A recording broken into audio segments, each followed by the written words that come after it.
We often imagine awakening as peaceful, a soft arrival, gentle clarity, but true awakening rarely begins in calm. It begins in rupture.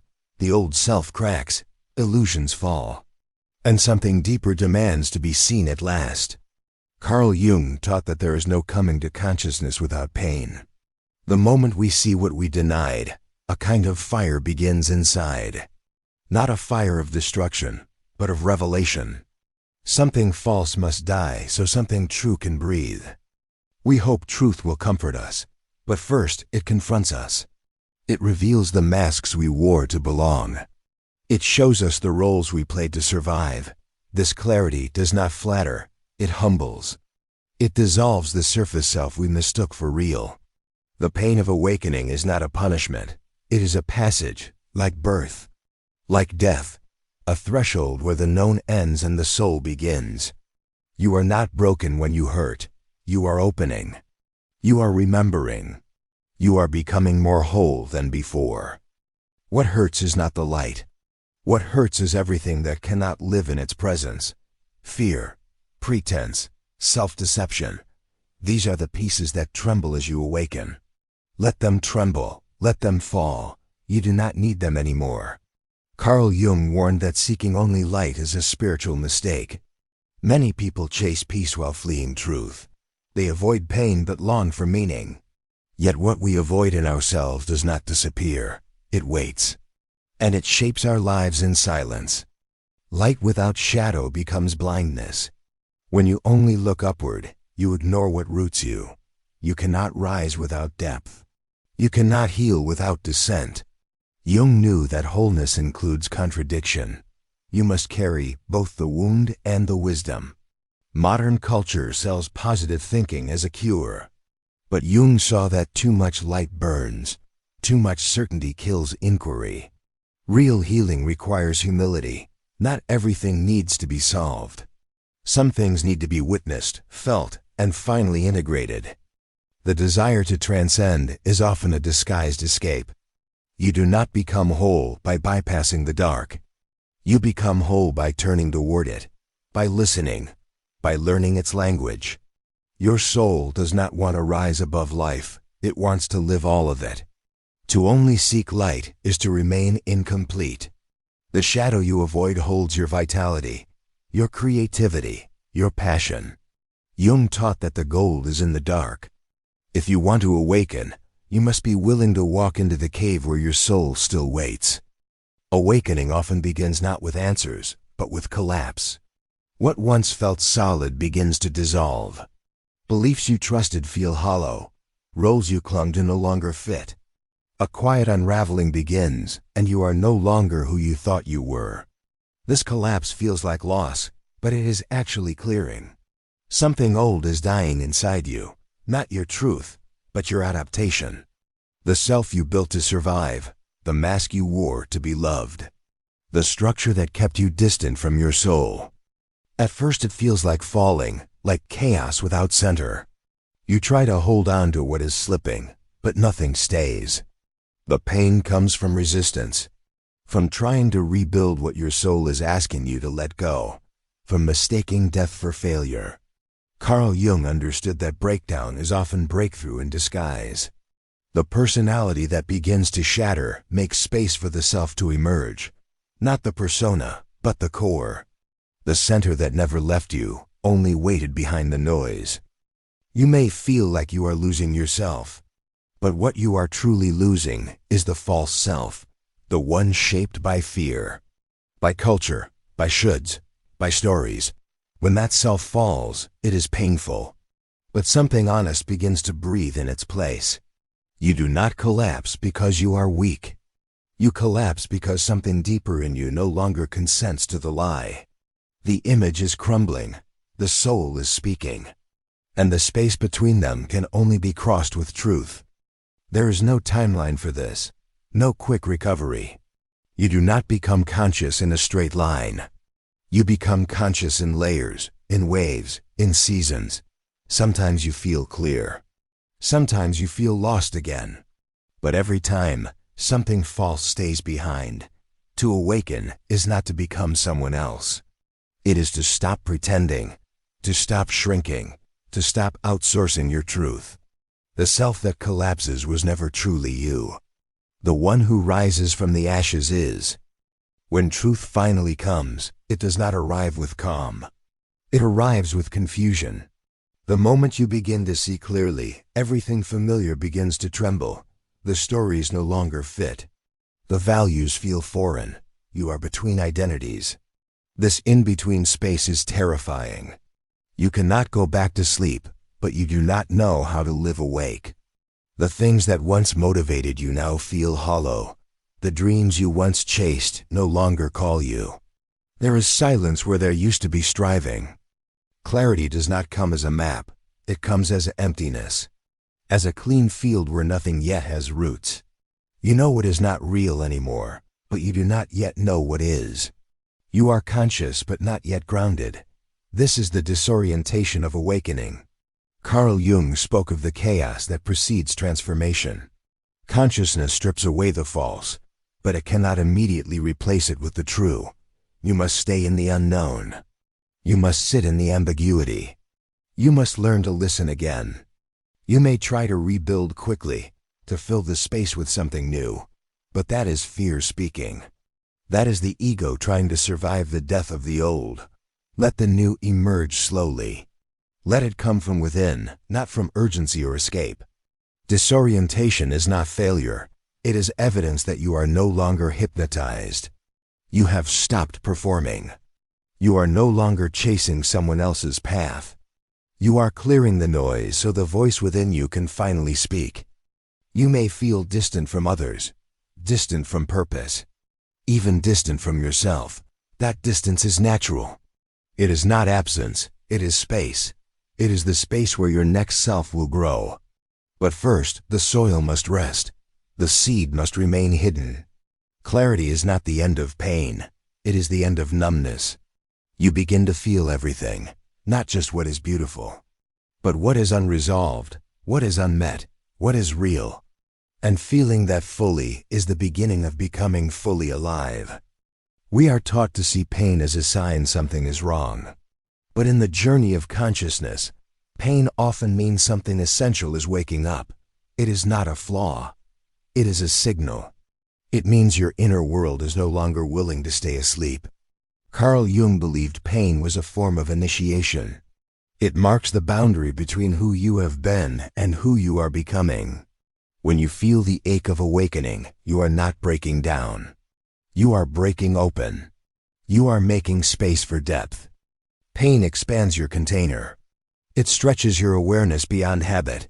It asks you to feel what you once silenced, to see what you once ignored, to live in honesty instead of illusion.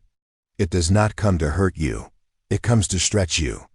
Most of us have built lives to avoid pain. We chase comfort. We numb. We perform. But what we avoid does not leave. It waits beneath the surface until life becomes quiet enough or hard enough for it to rise. And when it does, it calls for attention. This pain is not always sharp. Sometimes it is subtle. A dull restlessness. A sense that something is missing. That your life is full but not meaningful. These are signs. They whisper of an unlived life, of truths buried under adaptation. You may think your pain is weakness, but often it is wisdom in disguise. It means you are feeling again, feeling what is real, feeling what matters. Numbness is not strength. Feeling deeply is the beginning of aliveness. To expand is not always to rise. Sometimes it is to sink into your grief, into your longing, into your vulnerability. And through that descent, something opens. Not on the surface, but in the soul. And from that place, your true self begins to grow. Pain breaks your identification with the false self. It dissolves the masks. It interrupts the performance. In the quiet after the collapse, you begin to hear a voice that is not anxious, not loud, but deeply true. It has waited for this very moment. You can silence the mind. You can distract the body. But the soul does not forget. It remembers what you abandoned. It remembers what you needed. And when you ignore it for too long, it begins to rebel. Not with violence, but with ache. That ache shows up in strange ways. A sadness without name. A restlessness in the middle of achievement. A fatigue that no rest can cure. These are not signs of failure. They are signals. They are the soul's way of saying enough. You may keep performing. You may keep smiling. You may even succeed. But deep inside, something feels hollow. That hollowness is not your enemy. It is your invitation. It is the soul tapping the walls of your life, asking to be let in. Carl Jung understood that symptoms are symbols. Depression, anxiety, numbness. These are not just malfunctions. They are messages. They are the language the soul uses when you have ignored the whispers for too long. The more you suppress what wants to be known, the more you suffer, not because you are broken, but because your truth refuses to die quietly. Your joy, your grief, your desire, your voice. All of them belong. All of them are sacred. The soul rebels through discomfort because it loves you, because it knows what you have forgotten, because it remembers who you were before the world told you to become someone else. Its pain is not punishment. It is the pull toward wholeness. You cannot make peace by pretending. You cannot heal by avoiding. Real peace comes from listening. Listening to what hurts, to what cries out, to what still dreams, and allowing it all to exist, not to fix it, but to welcome it back home. This rebellion is not chaos, it is clarity. It is the moment the soul says no more to living in fragments, no more to shrinking, no more to silence. And when you honor that no, something ancient begins to rise in you. Something free. Something true.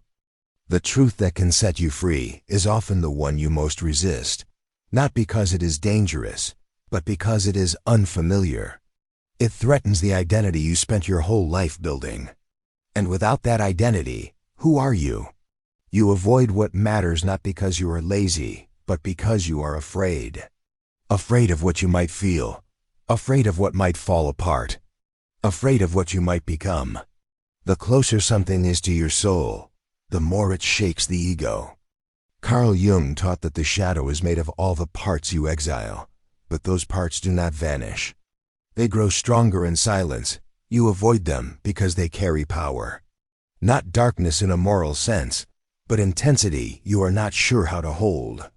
Your creativity, your anger, your grief, your sensuality, your hunger for freedom. These are not flaws, but they are often shamed. So you buried them. And now, anything that awakens them feels like a threat, even if it is the truth. You may distract yourself with busyness. You may chase goals that leave you empty. You may call it ambition, but often it is avoidance.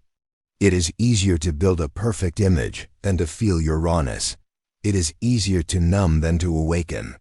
What matters most will often appear first as discomfort. The question that will not go away. The emotion that keeps returning. The tension in your chest when you are quiet. These are not problems. They are portals. But only if you enter them. Avoidance feels safe, but it is a slow death. It shrinks your world. It silences your voice. It disconnects you from the only life you have. Facing what matters will hurt. But it will also return you to something real, something alive. To avoid the dark is to avoid the gold. Jung said the treasure is in the place you least want to look, and that is why it has power. Because it asks for your courage, not your perfection. Just your willingness to stop running and start remembering. The ego is not evil, it is necessary. It helps you function, belong, survive. But at some point, it becomes too small for your soul. When that moment comes, life begins to press against it. And what feels like collapse is actually an opening. You may think you are losing yourself, but you are only losing the version of you built on fear, on image, on control.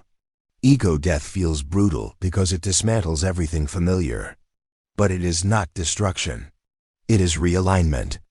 Carl Jung described individuation as a descent before it is ascent. You cannot reach the true self without first shedding the false one. This shedding is painful, but it is also sacred. It is the moment you stop performing and begin living. When the ego breaks, it does not mean you are broken. It means the part of you that pretended is no longer in charge. The masks fall. The roles dissolve. And you are left face to face with your inner life. It is not punishment. It is initiation. This death is not once. It comes in waves. Each time you outgrow a story, a new layer must fall away. You may grieve. You may resist. But eventually, you surrender. Not in defeat, but in relief. Because you realize there is nothing left to protect. What emerges is not perfection. It is presence. A quietness. A depth. You no longer need to prove or justify. You begin to act from truth rather than reaction. From clarity instead of fear. From soul instead of survival. The ego fears the unknown, but the soul lives there. When the ego dies, the soul begins to speak. It does not speak loudly. It speaks through feeling, through symbols, through silence. And for the first time, you are able to listen. This is not the end. It is the beginning. The death of the ego is the birth of the authentic self, the one who remembers, the one who sees, the one who no longer runs from the dark, because it knows the dark is where life begins again. As you become more conscious, you begin to feel a distance, not only from old habits, but from people, from places, from the very roles that once gave you identity. What once felt safe now feels too small, too quiet, too false. You try to stay the same, but something in you refuses. You speak differently. You feel differently. You no longer laugh at the same jokes. You no longer want the same things. The shift is not arrogance. It is honesty. Carl Jung knew that inner growth is rarely welcomed by your environment. The world prefers the version of you it can understand, the version that plays along. But as you awaken, you can no longer play the game without betraying yourself. You may miss your past self, the one who fit in, the one who smiled easily. But that self was often tired, often pretending, often disconnected. What you lose in comfort, you begin to gain in clarity, in depth, in quiet freedom. You will outgrow relationships that depended on your silence, on your self-denial. You will outgrow roles that required you to shrink. This does not mean you are better than others. It means you are finally being true to yourself. Letting go does not mean you stop loving them. It means you stop abandoning yourself to keep the peace. You stop betraying your truth for belonging. You choose wholeness over harmony, and that is not selfish. That is sacred.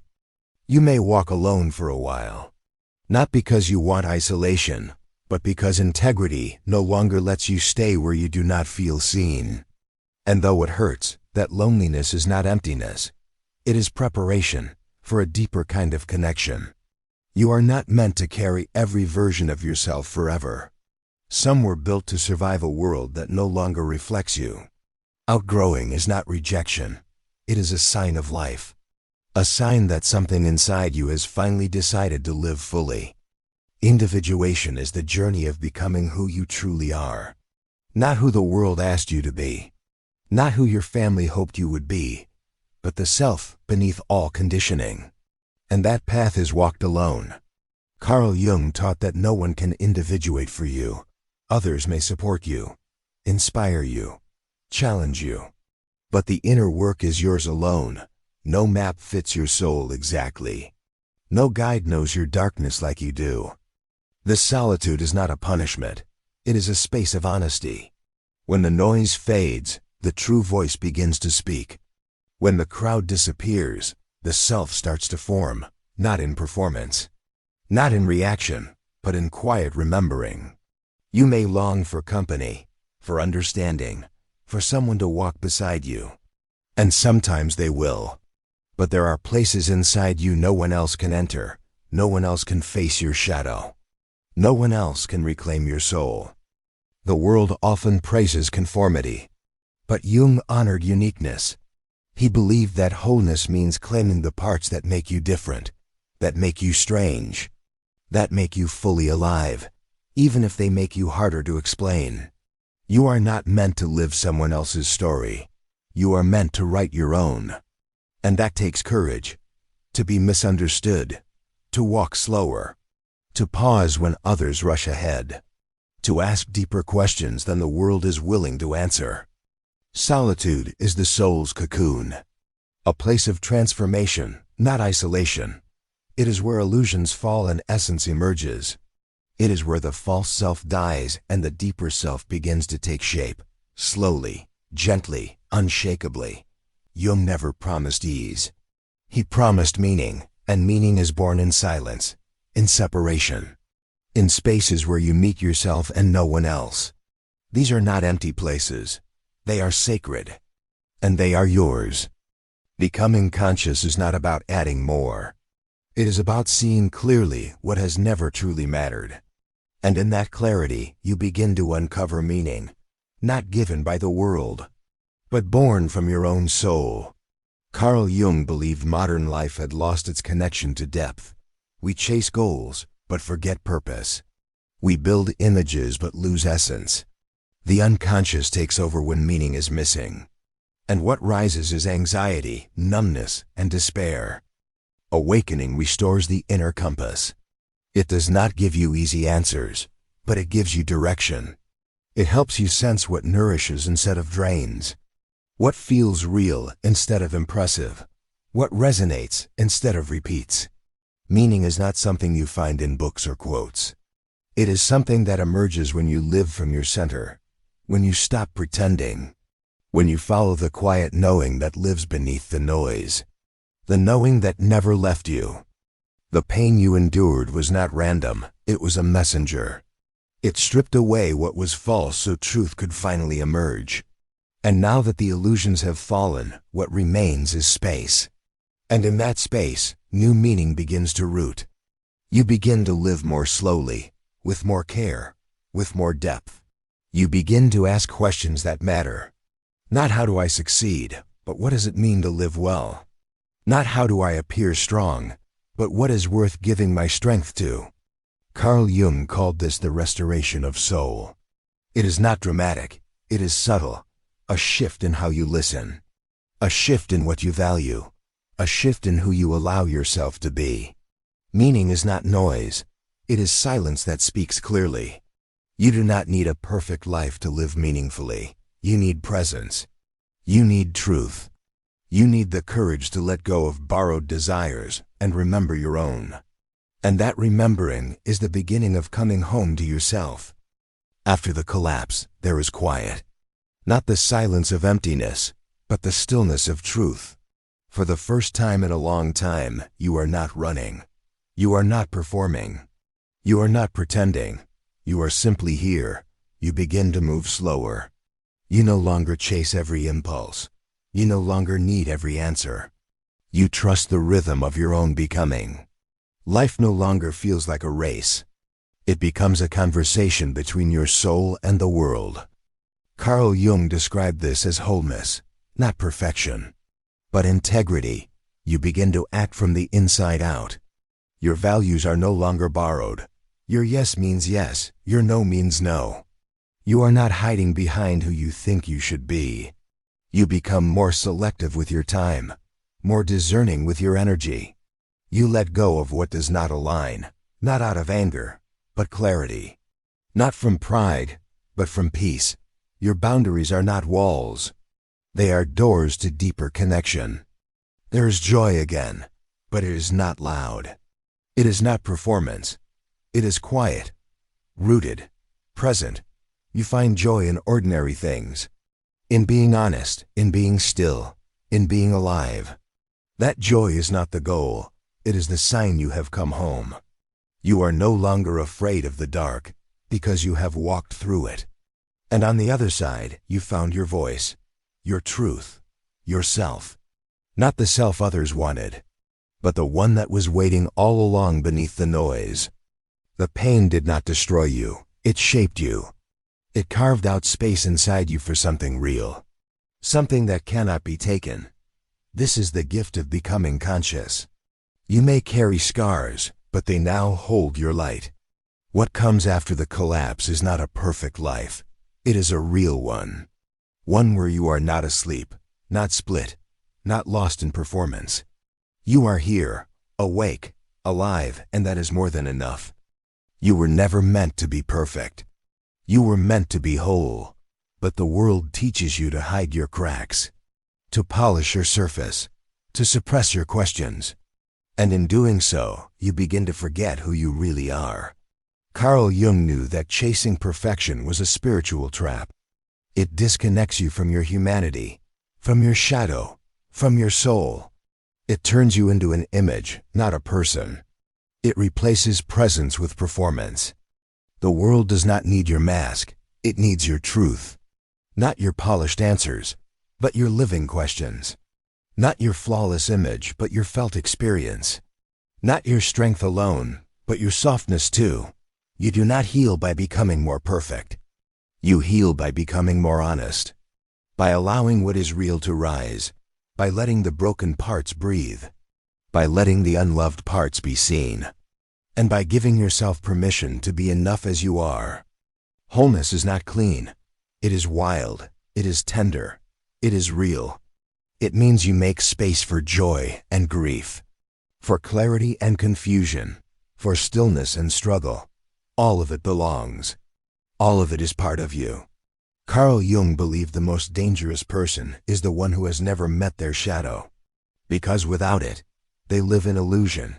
But the one who has faced themselves is free, free to see others clearly, free to love without condition.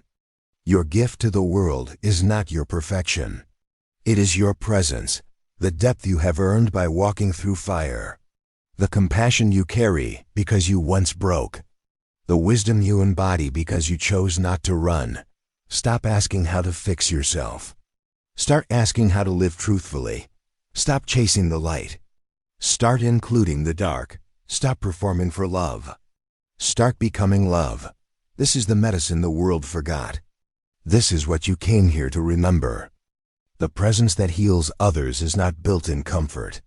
It is born in fire.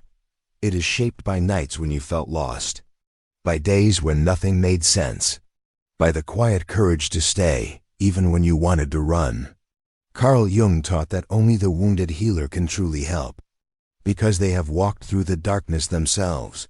They do not speak from theory. They speak from the bones, from the breath, from a place carved open by pain. You do not need to be whole to be useful. You need to be real. Your tenderness is not weakness. It is evidence that you have not closed your heart, that you have allowed pain to soften you instead of harden you. True presence cannot be faked. It comes from knowing your shadow and choosing to stay kind, from knowing grief and choosing to offer peace, from knowing fear and choosing to act anyway. Presence is love made visible through experience. The world is tired of perfection. It is starving for depth, for people who have fallen and risen slowly, for voices that tremble and still speak, for eyes that have cried and still see beauty. This is what your pain made possible. Do not rush past your pain. Do not hide it to make others comfortable. Let it shape you. Let it teach you. Let it hollow out space for light to move through. That light is not separate from your wound. It shines because of it. Carl Jung believed pain carries purpose when made conscious. It transforms into power, not dominance but depth. The kind of power that listens more than it speaks, that holds space without trying to fix, that witnesses without needing control. The world does not need your perfection. It needs your presence. The one formed in the shadows, the one softened by fire, the one who sees with honest eyes and loves without pretending.